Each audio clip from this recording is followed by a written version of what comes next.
أعوذ بالله من الشيطان الرجيم. بسم الله الرحمن الرحيم.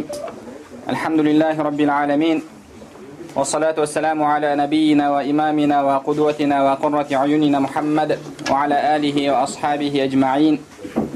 اللهم لا سهل إلا ما جعلته سهلا، وأنت تجعل الحزن إذا شئت سهلا. رب يسر ولا تعسر، رب تمن بالخير. رب اشرح لي صدري ويسر لي أمري واحلل عقدة من لساني يفقه قولي. اللهم علمنا ما ينفعنا وانفعنا بما علمتنا، وزدنا علما وعملا وتقا وإخلاصا يا رب العالمين. أما بعد، السلام عليكم ورحمة الله وبركاته.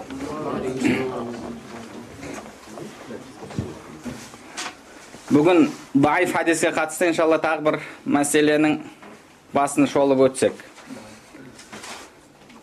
Біз өткен дәрістерде айттық, хадистің сахих болуы амал ету үшін жеткілікті емес. Егер имамдарымыз оған амал етпеген болса, біз қазір 20-21 ғасырда келіп, сүннетті тірілткен болып, уламаларымыз көре тұра, біле тұра амал етпеген хадистерді адамдардың арасында тарқатып, оған амал етуге болмайды. Амал етуге шақыруға болмайды. Оған уламаларымыздың сөздерін келтірдік. Екіншіден, даиф хадис мәселесінде кейбір уламаларымыз сахих хадис болмаған күнде бір мәселеге қатысты даиф хадиске жүгінетіндігін айттық. Имам Ахмад, имам Абу Ханифа және сол сияқты имамдар. Және олар даиф хадисті қиястан жоғары қойған. Біз оны да айттық. Тағы бір білуіміз керек болған нәрсе, имамдарымыз 4 имам жеткілікті деңгейде хадис білген. Себебі мужтахидтің бірден бір шарты, мужтахид болудың бірден бір шарты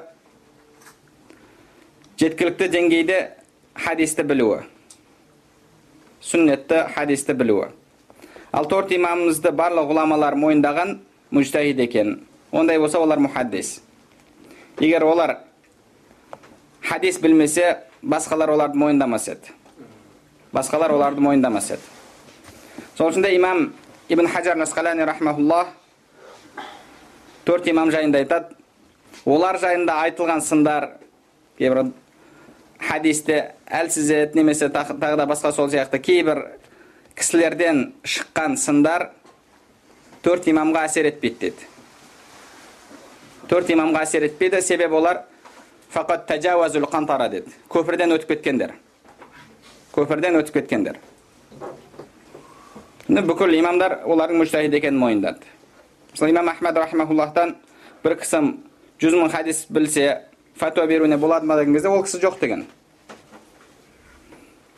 Ал ол кісілердің барлығы алдыңғы имамдарды, имам Абу Ханифаны, имам Малик, имам Шафиғиларды мойындап тұрма, онда олардың 100 000-нан да артық хадис білгенін көрсетеді.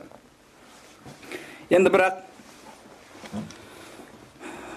сонда да адамдардың арасында мынандай бір шубха жүреді. Егер мужтахид имамдарымыз жеткілікті деңгейде хадис білгенде, онда сахих хадис бола тұра даиф хадиспен амал етпеседі, кітабында олардың мазхабта, сол мазхабтың кітаптарында даиф хадистер келмеседі. Ал біз кітаптарын қарап отырсақ, бір имамда сахих хадис бар, сол мәселеге қатысты, екінші бір имамда әлсіз хадис бар. Бұл дегеніміз ол имамның сол мәселеге қатысты сахих хадисті білмегені. Егер екінші бір имам дәлел ретінде келтіріп тұрған хадисті мына имамда білгенде, ол да соны дәлел ретінде келтіретін еді. Ал сахих хадис бар жерде даиф хадиске жүгінудің қандай қажеті бар? Бұл дегеніміз, ол имам сахих хадисті білмеген деді. Сол үшін даиф хадиске жүгінген деген сөзді айтады.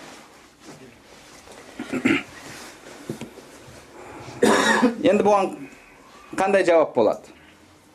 Біріншіден, әрбір мұсылман жүрегіне сіңдіріп алу керек болған нәрсе, имамдарымыз жеткілікті деңгейде хадис білген. Бұны олардың тарихын оқыған әрбір адам жақсы біледі.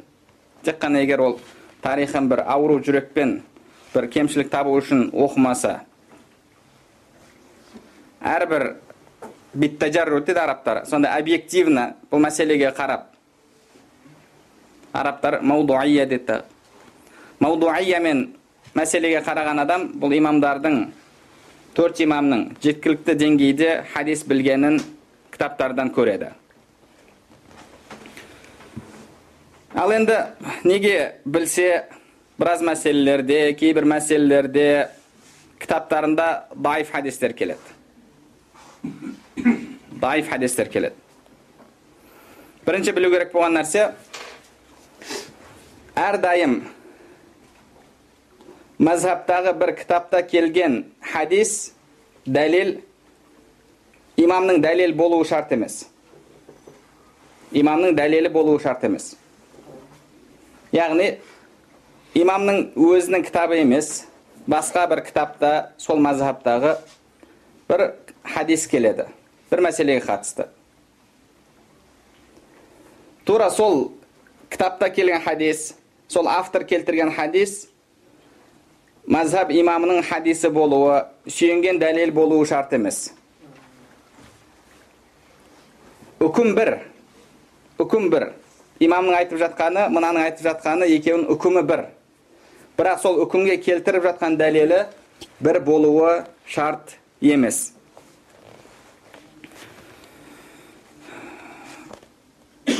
Бұл мәселе, немесе бұл жағдай көбінше Ханафи мазхабында, Малики мазхабында да кездеседі. Себебі бұл екі мазхабтың имамдары өз қолдарымен мазхабтарын жазған емес. Имам Абу Ханифа рахмахулла фихтан кітап жазған жоқ. Мәселені келтіріп, оны үкім былай деп, артынан оған мынандай дәлел деп. Ол кісі өз қолымен фих кітабын жазған жоқ. Имам Малик те тура сондай. Имам Шафиғи рахмахуллах әл-Уммат кітабын жазған, ішінде мәселелер көп, бірақ барлық мәселелерді қамтымаған. Имам Ахмадқа келетін болсақ, Имам Ахмад бұл кісі бір мәселеге фәтуа беруде ижтихадтан көрі көбірек келген хадистерге сүйенген. Көбірек хадиске сүйенген. Сол үшін де бұл кісіден бір мәселеге қатысты бірнеше қаул келеді. Кейде бір мәселеге қатысты 9 қаулға дейін барады. 9 қаулға дейін, 9 түрлі үкімге дейін барады. Сол үшін де имам Табари рахмахуллах өзінің ихтилафул фуқаха, немесе ихтилафул айимма деген кітабында имам Абу Ханифа, имам Шафиғи, имам Маликтердің ихтилафын келтіреді. Және солардың әрқайсының сүйенген дәлелдерін келтіреді. Имам Табари әйгілі муфассирдің ихтилафул айимма деген кітабы бар.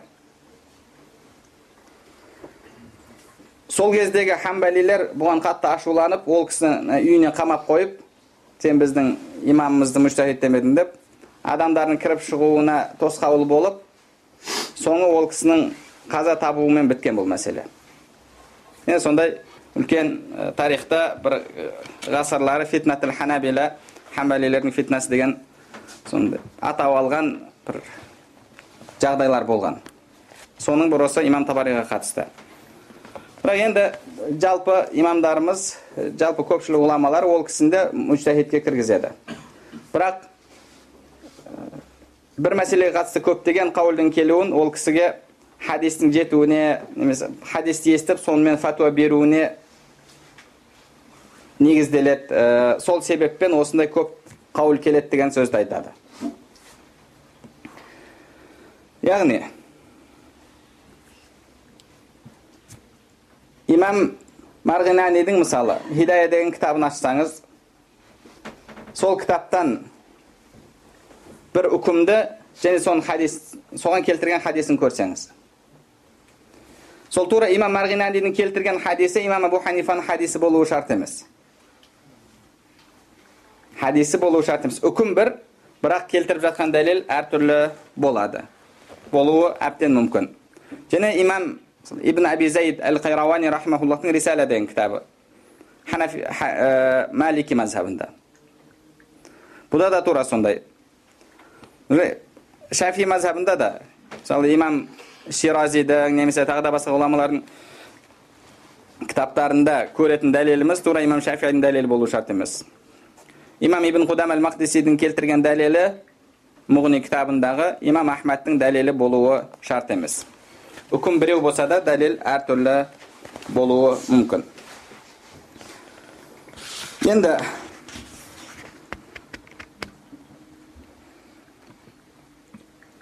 бұны қалай білеміз? Мысалы, Хамбали мазхабын алатын болсақ, Ибн Ал-Қайим өзінің Бадаи Ал-Фаваид атты кітабында айтады. وأما حديث لا شفعة لنصراني فاحتج به بعض أصحاب الإمام أحمد. لا شفعة لنصراني. Насара адамға шуфа ақысы жоқ деген хадис.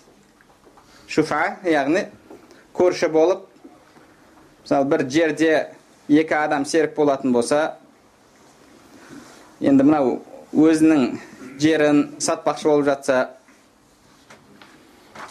екінші серік шуфа ақысын пайдаланып, басқа бөтен біреу танымайтын, ертең онымен қалай тіл табысады, танымайтын адам келдірмеу үшін сол бағаға өзі алуына болады. Шуфа ақысын қолдану. Ла шуфата ли насрани деген хадисті имам Ахмадтың кейбір шәкірттері дәлел ретінде келтірген деді. Имам Ахмад жайында айтады. Ва хуа а'ламу мин ан яхтаджа бих. Ва хуа а'ламу мин ан яхтаджа бих. Ал имам Ахмад болса, бұны дәлел ретінде, құжат ретінде келтіруден қайда білімдірек дейді. Қайда білімдірек? Фа иннаху мин калами бa'ди таби'ин. Себебі ол кейбір таби'индердің сөзінен деді. Инна ла шуфата ли насрани деген бұл пайғамбарымыз саллаллаху алейхи вассалам хадис емес. Бірақ имам Ахмадтың кейбір шәкірттері осыны имам Ахмадтың мазхабына берген үкіміне дәлел ретінде келтіреді. Ибн Ал-Қайим айтып жатыр, имам Ахмад оны дәлел ретінде келтіруден қайда білімдірек дейді. Ол деңгейден жоғары. Себебі ол кейбір таби'индердің сөзі дейді. Бұны Ибн Қудам Әл-Мақдиси өзінің Әл-Мұғни атты кітабында марфу хадис деп келтіреді. Ал имам Байхақи рахмахуллах өзінің сунанында 6 том 109 бетінде бұл имам Хасан Ал-Басри рахмахуллахтың сөзі деп кесіп айтады. Хасан Ал-Басридің сөзі деп кесіп айтады. Бұл яғни пайғамбарымыз саллаллаху алейхи вассалам сөзі емес, бұл мауқуф та емес, мақту. Сахабаның емес, бұл таби'иннің сөзі. Одан кейін екінші мулахаза, бұл мәселе қатысты екінші замечание. Имам бір мәселеге қатысты фатуа айтады. Енді үкім келтіреді. Сол үкімді кейінгі шәкірттері де кітабында келтіреді, және соған дәлел келтіреді. Дәлел келтіреді. Енді сол кітапта келген хадисті мысалы, біреу тахриж жасамақшы болса, немесе өзі тахриж жасаса, сол кейіннен келген шәкірті тахриж, яғни қай жерде келгенін келтіру. Ол кейінгі ғұламалардың кітаптарынан, мұхаддистердің кітаптарынан тахриж жасауы мүмкін. Қай жерде келгенін түсіндіріп көрсетуі мүмкін. Енді имамда, мазхабтың имамында тура сол хадисті келтіреді, дәлелі тура сол хадис, бірақ оның басқа өзінің жолы болуы мүмкін келді. Санады. Басқа санады болуы мүмкін. Ал он кейіннен келіп имамның хадисін тахриж жасаған адам басқа мұхаддистердің кітабынан келген басқа жолмен тахриж жасайды. Санадын келтіреді, ол пәленше түгеншіден деп, сонымен хадис кейде әлсіз болып қалуы мүмкін. Хадис кейде әлсіз болып қалуы мүмкін. Бірақ имамымыз тура сол жолмен, тура сол санатпен оны келтірген болуы шарт емес.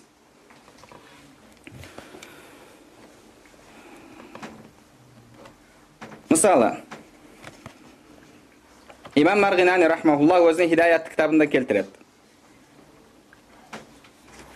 Идрау худуда бишубухат. Хадды шубхамен кетіріңдер деген. Хад көпше түрі худуд. Хад дегеніміз Құранда немесе хадисте пайғамбарымыз саллаллаху алейхи вассалам үкім жазасын белгілеп көрсеткен, қалай қолданылатын көрсеткен жазаның түрі.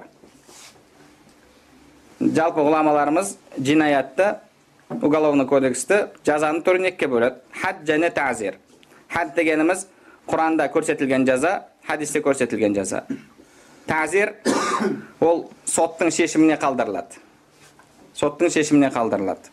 Ол өзі жаза қолданады. Ол бірде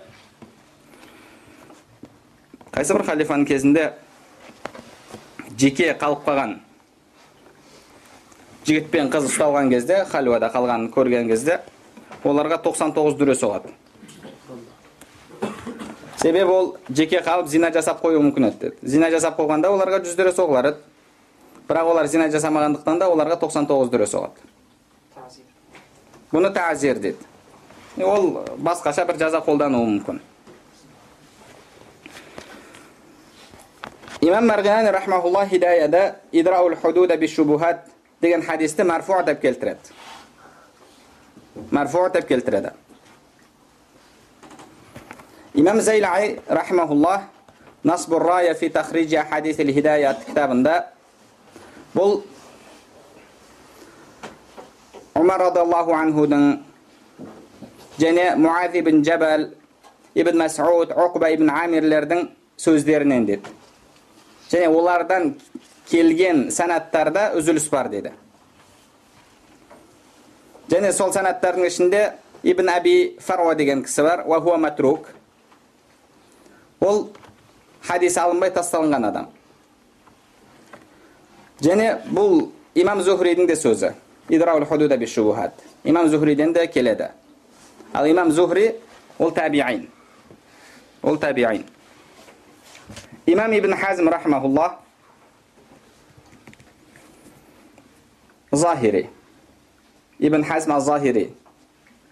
Захири мазхабының имамдарынан.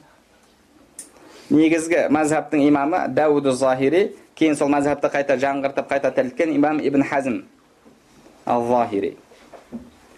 Бұл кісілердің Захири деп айтылуының себебі көп мәселелерде, жалпы олардың мазхабы хадистердің сыртқы көрінісімен алуға негізделген. Соншалықты захирилігі сыртқы мағынасынан ешқайда асып кетпейтін болған. Енді мысал, бұл мәселелер енді бұлардан келген өте ауыр мәселелерден. Имам Ибн al-Араби, Абу Бакр Ибн al-Араби рахмахулла айтады, егер имамдарымыз ол кісіге бір сөзіне бір салмақ бермегенде мен пысқырып та қарамас едім деді. Сондай сөзді айтады. Себебі ол кісілерден біраз мәселелерге қатысты кейде күлкілі де өте фәтуа келеді. Өте күлкілі фәтуа келеді. Мысалы, пайғамбарымыз саллаллаху алейхи ва саллям хадис бар. Ла ябуланна ахадукум фил ма'i даим thumma yaghtasilu min. Сендердің бірің тоқтап қалған суға дәретін сындырмасын, одан кейін сол сумен шомылмасын деді. Ол кісі келетті, айтады. Егер деді, біреу горшокқа дәретін сындырып, кейін апарып суға төгіп жіберетін болса, су нәжіс болмайды деді. Пайғамбар саллаллаху алейхи ва саллям бұл жерде суға тоқтап тұрған суға сиюден қайтарып жатыр. Тоқтап тұрған суға дәрет сындырудан, кіші дәрет. Бұлар тікелей сындырмасаң болып деп тұрмасын. Енді бұл кісі осы хадистен алғаны Пайғамбар саллаллаху алейхи ва саллям суға дәрет сындырмасын деп тұр деді. Егер бір баклажкаға сындырып, кейін апарып суға төгіп жіберетін болса, су нәжіс болмайды деді. Одан кейін хадисте шомылмасын деп айтқан деді. Енді басқа біреу келіп шомылатын болса, ол болады деді. Кейде күлкілі сондай фатуалар айтқан. Немесе Пайғамбар саллаллаху алейхи ва саллям бұл жерде кіші дәрет сындырмасын деген дейді. Егер үлкен дәрет сындыратын болса, ол нәжіс болмайды деді. Яғни сондай да кейде фатуалар айтқан да. Соншалықты сыртқы көрінісіне, хадистің сыртқы мағынасына қатып қалғандығы осылай айтады. Мысалы, тағы бір сондай өте таңғажайып фатуаларынан Пайғамбарымыз саллаллаху алейхи ва саллям айтады: Әл-бикру тустәзән ва изнуха суматуха дейді. Бикр, яғни төсек көрмеген әлі қыз, одан рұқсат сұралады деді. Рұқсат сұралады. Егер біреу келіп құда түсіп келсе, қыздан сұралады. Келісесің ба осыған деп. Пайғамбар саллаллаху алейхи ва саллям айтады, оның келісуі үндемеуі дейді. Изнуха суматуха. Молчание знак согласия. Үндемесе, ұялып төмен қараса, онда келіскені. Себебі, я келісем деп айту қиын, ұялады. Бірақ келіспейтін болса, келіспеймін деп айту қиын емес. Жоқ деп айту. Пайғамбар саллаллаху алейхи ва саллям оның ұялатындығын, ұялғандықтан үндемейтіндігін айтады. Енді имам Ибн Хазм осы мәселе хадиске келген кезде айтады. Пайғамбар саллаллаху алейхи ва саллям бұл жерде изнуха суматуха деген деді. Оның келісімі үндемеу деді. Егер ол я келісем деп айтатын болса, ол есепке алынбайды деді. Ол сөзі есепке алынбайды. Пайғамбар саллаллаху алейхи ва саллям үндемей тұру керек деген деді. Сол үшін үндемей тұру керек деді. Егер я келісем десе, ол келісімге жүрмейді деді. Енді ғұламаларымыз кітаптарында үндемей тұрған кезде енді жыласа ше деп мәселені қарайды. Егер жыласа, жылағанына қаралады деді. Ол бір үйімен қоштасып жатқанын, үйінен кететінін біліп, көзіне жас келіп жатыр ма? Yani қуанғаннан отчасти дейді. Немесе келіспей ыза болып жылап жатыр ма? Соны жасына қарап ажыратуға болады дейді. Жасы мұздай болып шықса, немесе жасы ыстық болып шықса деген сияқты соны фиқ кітаптарында келтіреді. Енді әлбетте бұл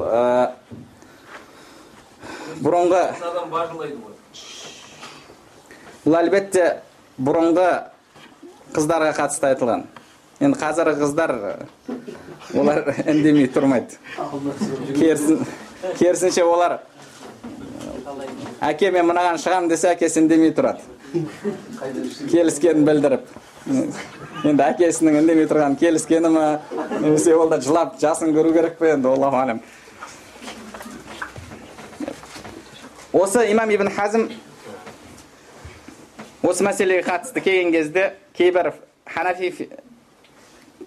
Ханафи мазхабының кітаптарынан осы хадис марфу деп келтірген көрген кезде ол кісінің тілі өте ащы болған. Қатты ауыр сөздер айтып тастайды. Өте қатты ауыр сөздер айтып тастайды. Хазм ба? Енді имам Камал ибн Хумам өзінің Фатхул Қадир атты кітабында Хидаяға жасалған шарх. Сонда осы хадистің мағынасының дұрыс екенін кітабында келтіреді. Фатхул Қадир кітабында мағынасының дұрыс екенін келтіреді. Мысалы, ол кісінің дәлел ретінде келтіретіні Бухари және Муслимде келетін хадис. Имам Камал ибн Хумам айтады осыған қатысты.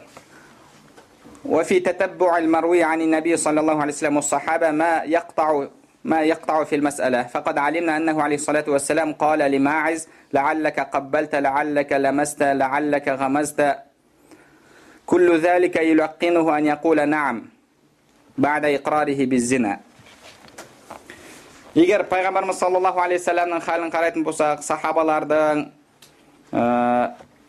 бұл хадистің мағынасының дұрыс екенін біз білеміз деді. Бұның дұрыс екенін кесіп беретін, бізге анық көрсетіп беретін хадистер бар деді. Пайғамбарымыз саллаллаху алейхи вассалам Маизге: сен оны жай ғана сүйген шығарсың, сен оны сен ұстаған шығарсың, құшақтаған шығарсың деген сөздерді Пайғамбар саллаллаху алейхи вассалам айтты. Енді Маиз радиаллаху анху Пайғамбар саллаллаху алейхи вассаламға: мен зина жасадым деп келді. Мен зина жасадым деп келді. Пайғамбарымыз саллаллаху алейхи вассалам осы идраул худуда бис шубухаттың мағынасын бізге көрсетіп жатыр. Идраул худуда бис шубухат, шубхамен хатты кетіріңдер. Яғни егер біреу хад жаза қолданылатын мәселемен келсе, сол жазаны қолдануға тосық болатын себептер бар ма? Бірінші сол қаралады. Мысалы, біреу қарны ашқаннан ұрылады. Қарынның ашуы, тамақ жеуге тамақ таппауы оған шубха болады. Сол үшін оның қолы кесілмейді. Умар радиаллаху анху ашаршылық болған жылы осы қол кесу хаддын тоқтатқан еді. Енді біреулер аштықтан ұрлауы мүмкін. Енді біреулер тоқтықтан ұрлауы мүмкін. Енді біреу не дейді? Ашығып секірет, біреу тоңып секірет, біреу тойып секірет демекші. Біреу аштықтан ұрлауы мүмкін, жүрек жалғау үшін. Екінші біреу жеңіл жолмен ақша тапқысы келеді. Жағдайы жақсы, сол үшін сол жеңіл жолмен ақша табу үшін ұрлауы мүмкін. Яғни идраул худуда бис шубухат деген жалпы осы. Пайғамбар саллаллаху алейхи вассалам Маизге зина жасадым деп мойындап келген кезінде бірінші айтады: "Мынаны аузын иіскеп көріңдерші, мынау ішіп алмаған ба?" деді. Сахабалар иіскеп көреді, жоқ, ішіп алмаған деді. Мас болып, мастығынан айтып жатқан шығар деді. Бұның бір сол ақылынан адасатын сондай бір несі жоқ па дейді. Абихи джунун деп сұрайды. Сахабалар айтады, жоқ деді. Пайғамбар саллаллаху алейхи вассалам бұл жерде шубха іздеп жатыр. Шубха іздеп жатыр. Ол егер мас десе, Пайғамбар саллаллаху алейхи вассалам оны қоя салмақшы. Ода джунун бар десе, Пайғамбар саллаллаху алейхи вассалам қоя салмақшы. Оған жоқ, сен сүйген шығарсың, құшақтаған шығарсың деп Пайғамбар саллаллаху алейхи вассалам өзі подсказка беріп жатыр.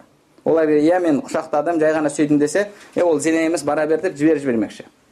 Пайғамбар саллаллаху алейхи вассалам өзі аузына салып жатыр сол нәрсені. Бірақ ол да айтып, жоқ, мен зина жасадым деп. Имам Камал ибн Хумам айтады: "Валейса лизалика фаида илля каунуху иза қалаха турик, ва илля фала фаида." Бұның бәрін Пайғамбар саллаллаху алейхи вассалам егер ие деп айтса, тастау үшін, оны тастап қою үшін, оған жазаны қолданбау үшін айтып жатыр деді. Егер олай болмаса, оның пайдасы жоқ деді. Зина жасаудың жазасы бар. Егер үйленбеген болса, күйеуге шықпаған болса, жүздері шыққан болса, тасборан. Хадисте келгендей. Аятта келеді, жүздері хадисте тасборан келеді. Хадистерде де келеді. Біз Пайғамбарымыз саллаллаху алейхи вассалам кезінде «Аш-шейху ва шейхату иза заяна фарджумухум албатта». Егер үлкен еркек пен әйел зина жасаса, яғни күйеуге шыққан әйел, үйленген әйел зина жасаса, оны тасборан етіңдер деген аятты оқитын едік деді. Бірақ қазіргі Құранда ол жоқ. Қазіргі Құранымызда ол жоқ. Уламаларымыз айтады, бұл мансух емес, көтерілген аяттардан деді. Көтеріліп кеткен. Тилауаты көтерілген, үкімі қалған аяттар. Кейде тилауаты қалады, үкімі көтеріліп кетеді. Үкімі көтеріліп кетеді, яғни үкімі жойылады. Кейде үкімі қалады, тилауат көтеріліп кетеді. Тилауаты көтеріліп кетеді. Пайғамбарымыз саллаллаху алейхи вассалам ұмытып қалады, болды. Ол аят болды, сонымен көтеріліп кетеді. Құранда Алла субханала тағала: "Ма нансах мин аятин ау нунсиха." Егер біз бір аятты мансух етсек, немесе ұмыттырсақ, нәти би хайрин минха ва мислиха, одан да хайырлылығын немесе сол секілдісін алып келеміз дейді. Пайғамбарымыз саллаллаху алейхи вассалам жалпы уахи түскен кезде ұмытпайтын болған. Сануқриука фала танса. Ұмытпайсың деді. Пайғамбар саллаллаху алейхи вассалам жүрегіне жазылып қалатын болған. Ал ұмытылып кетсе, болды, онда ол аят көтеріліп кетті деген сөз. Әдейі. Yani Peygamber sallallahu aleyhi ve sellem onu қателесіп тастаған жоқ. Бұл сол Peygamber sallallahu aleyhi ve sellem кезіндегі үкімі қалып, оқылуы көтеріліп кеткен аяттардан. Оның жиынтығы жоқ қой ондай. Бірақ сүннетте соған дәлел болатын хадистер бар. Сүннетте дәлел болатын хадистер бар. Жоқ, жиынтығы жоқ. Келген хадис бар, сондай біз осындай аятты оқитын едік Peygamber sallallahu aleyhi ve sellem кезінде деген. Бірақ Peygamber sallallahu aleyhi ve sellem жылда Рамазанда Жибрейілмен Құранды бір қайталап шығатын. Және соңғы жылы 2 рет қайталап шығады. Енді Пайғамбарымыз саллаллаху алейхи вассалам бұл жерде зинаға қатысты зинаның жазасы хад болғандықтан да шубха іздеп жатыр. Бірақ Пайғамбарымыз саллаллаху алейхи вассаламға біреу келіп, мен пәленшеге ақша қарыз едім деген адамға, сен қарыз емес шығарсың, просто саған хадияға беріп кеткен шығар, немесе аманаттар тапсырып кетіп, сол аманатты сен байқамай жоғалтып алған шығарсың деп шубха іздеген жоқ. Не оған бір күмән іздеп, жоқ деп оны қарыздан босатқан жоқ. Қарыздан босатып оған шубха іздеген жоқ.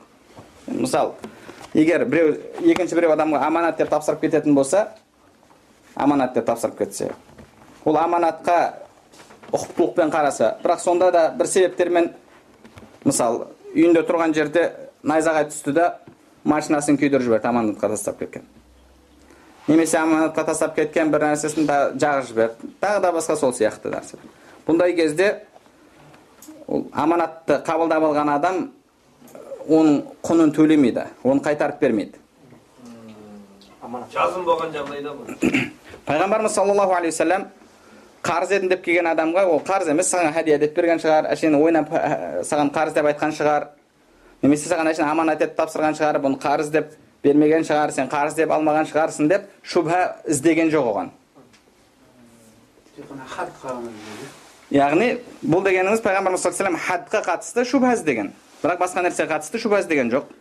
Ондай болатын болса, бұл идраул худуда биш шубухат, худудты шубхамен тоқтатыңдар деген сөздің мағынасын дұрыс екенін білдіреді.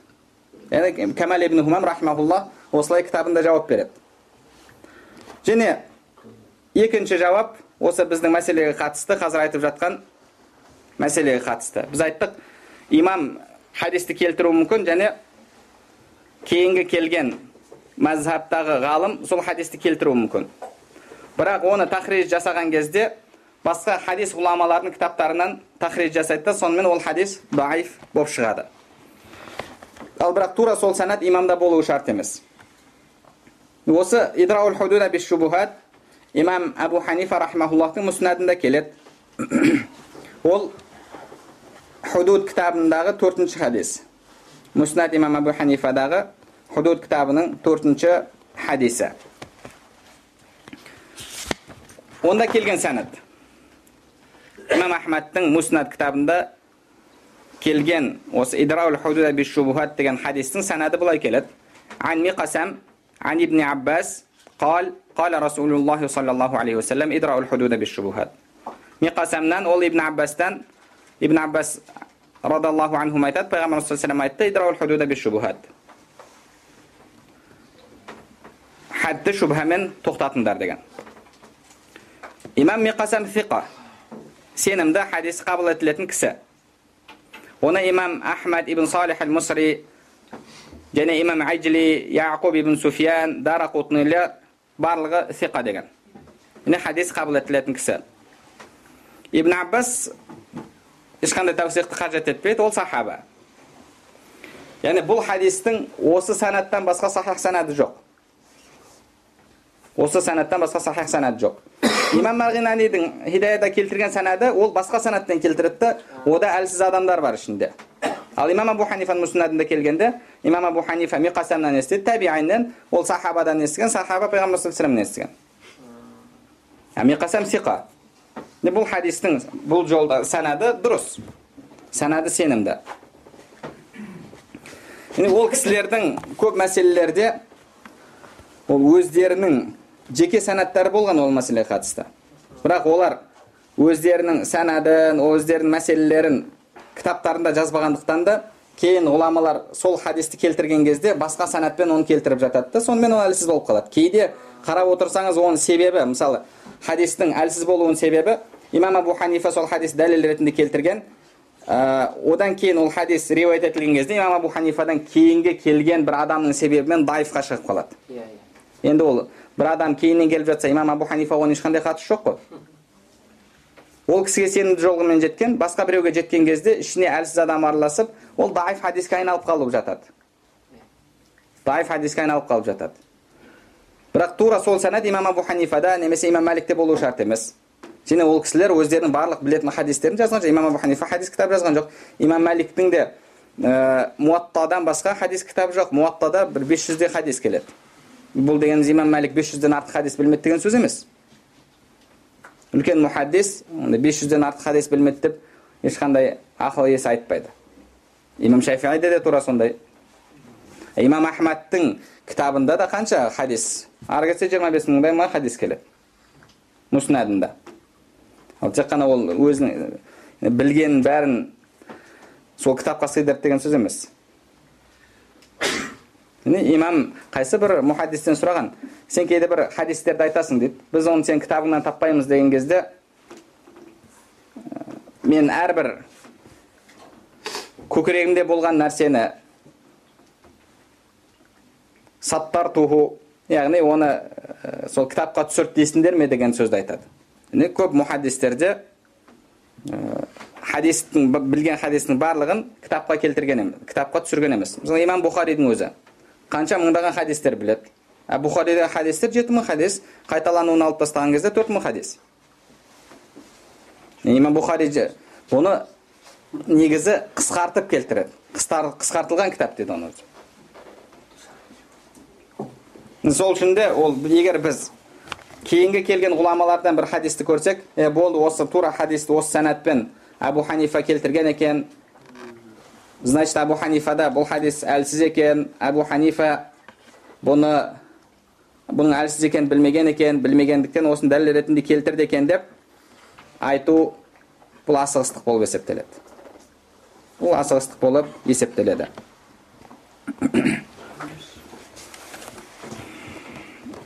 Мысалы Ибн Таймияның өзі, Ибн Таймия рахмахуллах, Раф'ал малам ан аимматил алам деген кітап бар. Сол имамдарға үзір іздеп жазған кітабы. Кейбір әлсіз хадистер келтірген кезде, кітаптарда келіп жатқан кезде соған үзір ретінде жазған кітабы бар. Сонда 18-ші бетінде айтады: Иннал аимма аллазина кану qabla jam'i hadhihi ad-dawawin kanu a'lam bis-sunnah min al-mutaakhirin bi-kathir. لأن كثيرا مما بلغهم وصح عندهم قد لا يبلغون إلا عن مجهول أو بإسناد منقطع أو لا يبلغون بالكلية. Бұл хадистер жазылмай тұрып,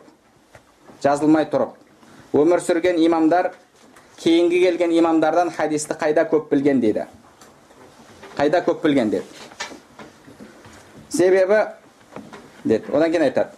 Және олар білген, оларға жеткен көп хадис, және оларда сахих болған хадистер бізге ан маджхул, белгісіз бір жолмен, әу би иснадин мунқати, немесе үзілісі бар санатпен келуі мүмкін, әу ла яблуғуна бил куллия, немесе толығымен түгелдей ол хадис бізге жетпеуі мүмкін деді. Бұны Раф'ал малам ан аимматил алам атты кітабында айтады. Енді Камал ибн Хумам рахмахуллах Фатхул Қадир атты кітабында айтады. وقول من قال لم يصح في نقض الوضوء وعدمه بالدم والقيء والضحك حديث إن سلم لم يقدح لأن الحجية لا تتوقف على الصحة بل الحسن كاف على أنه رأي هذا القائل فأما مجتهد علم الاختلاف في صحة الحديث وغلب على رأيه صحته فهو صحيح بالنسبة إليه إذ مجرد الخلاف في ذلك لا يمنع من الترجيح وثبوت الصحة. Қанның шығуымен, құсуымен, күлуімен дәрет бұзылмайды деген адамның сөзі ол бір толық дұрыс сөз деп алуға болмайды дейді. Біріншіден, соған қатысты дәлел дұрыс болу үшін сахих болуы шарт емес дейді. Хасан болса соның өзі де жеткілікті дейді. Және одан кейін мужтахид алым сол хадистің төңірегінде даудамайдың бар екенін, ихтилафтың бар екенін білет дейді. Бірақ оның ижтихадында ол хадис сахих болады, сонымен ол оны алуы мүмкін дейді. Немесе бағанағыдай, даже ол әлсіз жолмен келген өзінде де оны қуаттайтын басқа дәлелдер болуы мүмкін. Бұл жерде имам Камал ибн Хумам, ол имам кейде соның ихтилафи хадис екенін білуі мүмкін деді. Бірақ оның ижтихадында ол сахих болады да, сонымен ала береді деді. Яғни ихтилаф болған хадисті сахихқа шығаруға болмайды. Ихтилаф болса болды, оның барлығы әлсізге шығып кету керек деген сөз дұрыс емес дейді. Одан кейін айтады: أما المجتهد في اعتبار الشرط وعدمه والذي خبر الراوي لا يرجع إلا إلى رأي نفسه. Енді жалпы мужтахид ғалым бұл хадис мәселесінде ол тек қана өзінің ижтихадына қайтады деді. Басқа біреудің ижтихадына қайтпайды деді. Ол өзі мухаддис, өзі мужтахид болғаннан кейін сол мәселеде өзінің ижтихадына қайтады. Ол басқа біреудің сахих даиф дегеніне қайтпайды деді. Және үшіншісі, шынында да бір имамда хадис даиф болуы мүмкін. Және оның даиф екенін де біледі. Бірақ бағанағы идраул худуда би шубухатта басқа бір сахих хадистер қолдап қуаттағандай, соны қолдап қуаттайтын мағынасының дұрыс екенін көрсететін көптеген дәлелдер болуы мүмкін. Сонымен ол бұның мағынасының дұрыс екенін біледі, оны дәлел ретінде ала береді. Оның сахих екенін, сахих дегенге ол кісінің көңілі толады, сонымен алады. Мысалы, имамдарымыз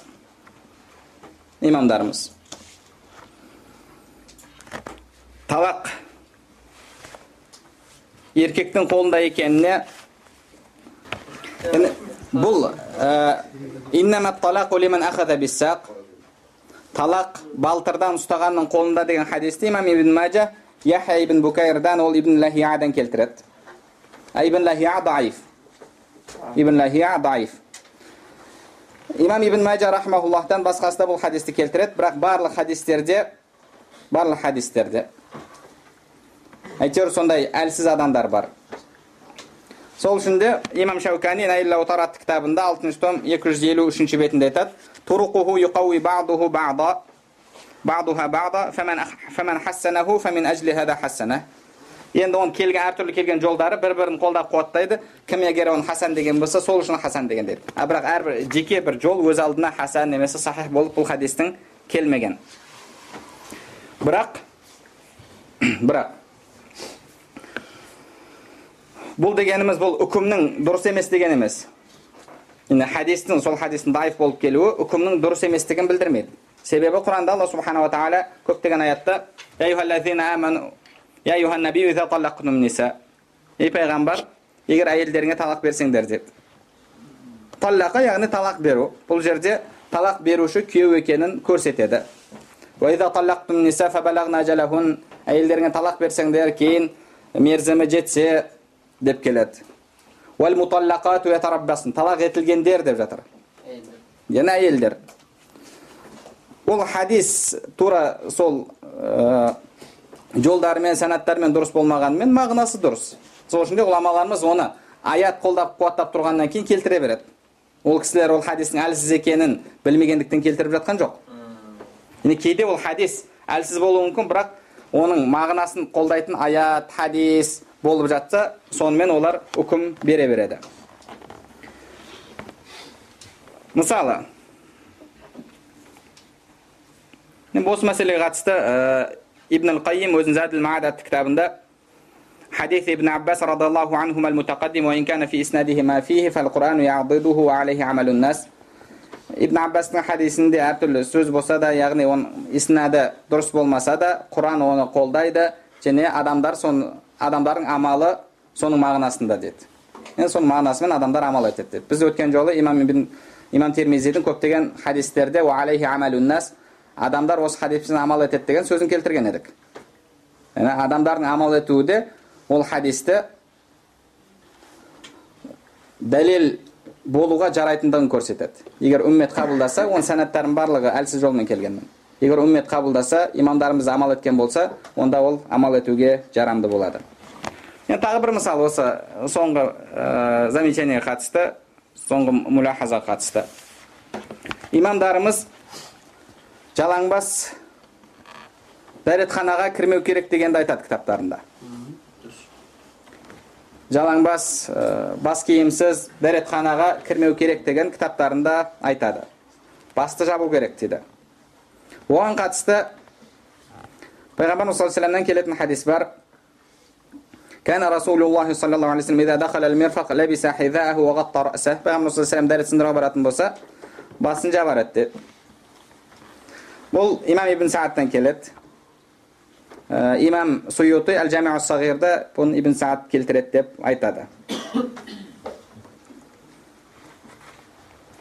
Бұл енді Абу Бакр ибн Абдуллах ол Хабиб ибн Салихтан келеді. Мурсал. Енді өзіліс бар. Имам Мунауи рахмахуллах Жами ас-Сағирдің шархында Файдул Қадирде айтады. Имам Захаби айтқан деді, Абу Бакр даиф. Абу Бакр даиф деген деді. Яғни риуаят етуші адамды даиф дейді. Және имам Байхақи рахмахуллахта оны келтіреді. Мынау Хабиб ибн Салихтан, және ол жерде де Абу Бакр бар. Ол жерде санадында Абу Бакр бар. Яғни бұл хадис осы жолмен келген жолдарында әлсіз. Осы санаттармен келеді ғой, санаттардың бәрінде әлсіз. Сахих хадис жоқ бұған қатысты. Басты жабу керектігіне қатысты. Бірақ имам Бухари рахмахуллах өзінің сахихында Мағази кітабында айтады. Қатл Аби Рафия ибн Абил Хуқайқ бабында, Аби Рафиятың өлімі бабында Абдулла ибн Атик радиаллаху анхудың сөзін келтіреді. Сол кісінің сөзін келтіреді. Бұл сахаба. Ол кісі өз жайында айтады. Сумма тақанна би саубихи каннаху яқди хажатан. Ол кейін тақанна деген яғни бүркеніп алды дейді. Бір қажетін өтемекші, немесе дәрет сындырмақшы болған адам секілді бүркеніп алды деп келтіреді. Енді басқа бір риуаятта тағы да келеді. Фағаттайту раси, тақанна деген бүркену дегенді бұл жерде екінші басқа бір риуаятта келтіреді. Фағаттайту раси кәанни ақди хажатан. Енді сол хадисте келетіні, мен бір дәрет сындыратын адам сияқты басымды жауып алдым дейді. Басымды жауып алдым дейді. Енді бұдан көретініміз, бұл іс олардың арасында болған бұл. Олар дәретке баратын кезде басын жапқан. Сол үшін де мына жерде мен бір дәретке баратын адам секілді басымды жауып алдым, басымды бүркедім деген сөздер келеді. Имамдарымыз әлгі хадис тура сахих санатпен келмесе де, басқа хадистерде көреді, сахабалардың сөздерін, олардың осы айтып жатқан сөздерін көрген кезде, олардың дәретке шыққан кезде бастарын жауып жүргенін, бастарын жапқанын сөздерінен, арасында келген сөздерден білетті. Сонымен бұл хадиске амал етуге жарайтындығын кітаптарында айтып кетеді. Тура кейін әлсіз хадисті келтіре береді дәлел ретінде. Бірақ оны қолдап қуаттайтын осындай басқа хадистер болады. Сол үшін де егер имамдарымыздың кітаптарынан, әсіресе кейін келген имамдарымыздан бір хадисті көретін болсақ, немесе пәленше оны даиф деген сөзді еститін болсақ, онда бірінші қарап көру керек. Тура сол санатпен имам келтірген бұл хадисті. Немесе оның басқа санаты бар ма?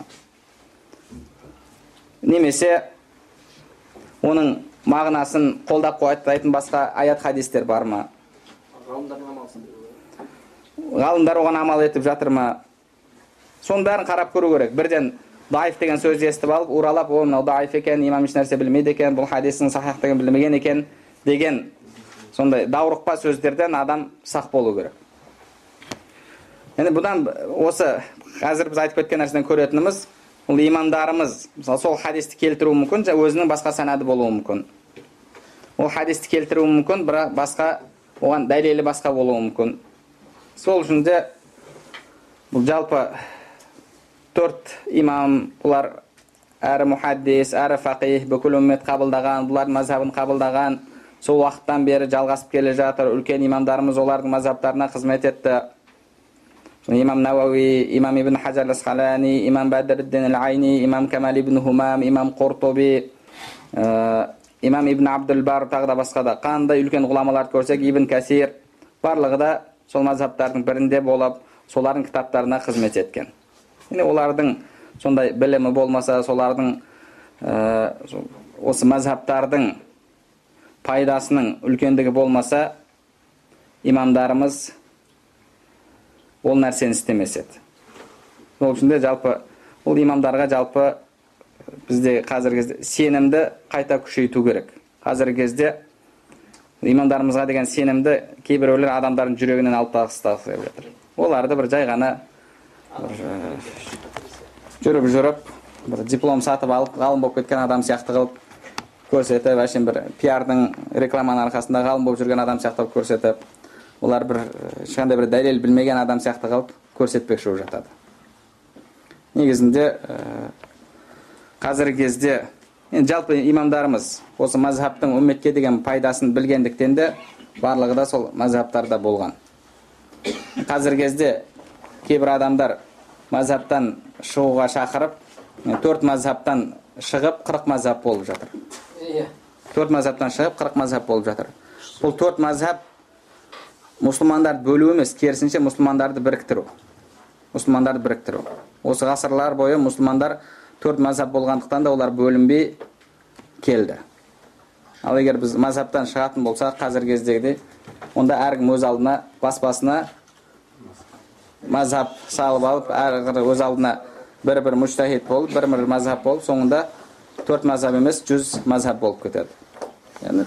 Сол үшін де жалпы имамдарымызға сену керек, имамдарымыздың артынан жүру керек. Имам Валиуллах Дахлауи рахмахуллах өзінің Худжатуллахил Балиға деген кітабында мазхаб ұстанудың маңыздылығын кітабында айтып кетеді, және айтады, әсіресе деді, біздің заманда деді, адамдардың көбісі тек қана көңіл қалауына еріп кеткен, адамдар өздерінің шубхасына, шахуаттарына еріп кеткен күнде мазхабты ұстау өте маңызды дейді. Бізде қазіргі кезде кетсек. Қазір адамдардың бәрі асығысып, фәтуа шығарғыш болып кетті, асығысып, үкім шығарғыш, асығысып, бір мәселені шешіп қойғыш болып кетті. Әсіресе осындай уақыттарда мазхабты ұстау өте маңызды. Алла субхана тағала бәрімізге пайдалы білім нәсіп етсін, білімдерімізге амал қылуымызды, амалдарымыздың қабыл болуын нәсіп етсін. Субханакаллахумма бихамдик, нашһаду ан ла илаха илля анта, настағфирук ва натубу илейх.